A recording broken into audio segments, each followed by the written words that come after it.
utuma umriin kee 60 ta'e illee gogaa qaamaa bakka sun tuuritti waan kana dibuun akka nama waggaa 20tti si deebisa. Takkaadhumatti dibuu si barbaachisa. Fuula kee xaliilessee suntuurraa dhabamsiisa. Wanta kana fayyadamuun gogaan kee ni bareeda. Suntuurraa gogaa balleessa. Wanti kun baay'ee hin beekamu, garuu gogaa keenyaaf sirriitti hojjeta. Wantootuma hundi keenya mana keessaa qabnurraa hojjetama. Akkaataa itti hojjetamu ilaaluuf jalqaba bishaan maxabashaatti naqee, achi booda daakuu boqqolloo fal'aana tokkotti naqee hamma inni sirriitti bulbulamee wal nyaatutti waliin makee. Gidduutti immoo eessaa akka viidiyoo kana daawwachaa jirtan naaf himaa. Fageenya akkamii akkan ga'een baruu barbaade natti himaa. Anis jaalalli isiniif qabuun isiniif ergaa. Daakuun boqqolloo vaayitaamin A'n kan badhaadhedha. Inni immoo seelii haaromsuun gogaan akka haara'u taasisa. Hamma inni wal fakkaatee harkifatutti danfisnaan.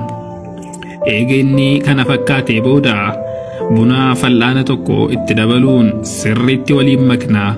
Karaa kanaan akka sirriitti wal nyaatan taasifna. Makaan daakuu bunaa fi boqqolloo gogaa keenyaaf baay'ee ba'eessa. Suntuurraa gogaa dhabamsiisu. Viidiyoo kana sheer gochuun na cinaa dhaabbadhaa. Maayyuu isin hin kaffalchiisu. Anaan immoo akkan viidiyoolee biraa isiniif hojjedhuuf na jajjabeessa. Dibata kana yeroo baay'ee dubartoota Eeshiyaa fi Jaappaanitu fayyadama. Gogaa keenyaaf baay'ee ba'eessa ta'uun isaa mamii hin qabu. Amma mee gara isaaniitti haa dabarsinu. Zayitii kokonuut yookiin kokonut oilitti haa daballu. Garuu zayitiin gosa kamuu ni ta'a. Sirriitti waliin makna. Akkamitti fayyadamnaa? Fuula kee bishaan qorraan eega dhiqattee itti dibuun daqiiqaa 30 eegi. Ergasii bishaaniin ofirraa dhiquun kireemii gogaa jiisu kanuma manaa qabdu dibadhu.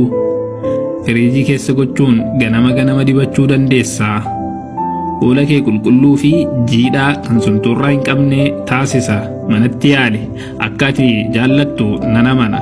Wanti kun gogaaf gaariidha. Guyyaa muraasa booda jijjiirama guddaa argita. Qopheessuuf salphaadha, garuu baay'ee hojjeta. Erga laalteen booda akka ati na galateeffattu abdiin qaba. Wanti kun gogaa keenyaaf baay'ee ba'eessa. Barnoonni keenyarraa kana fakkaata. Magaalaa kamirraa akka daawwachaa jirtan naaf himuu hin dagatinaa. Galatoomaa.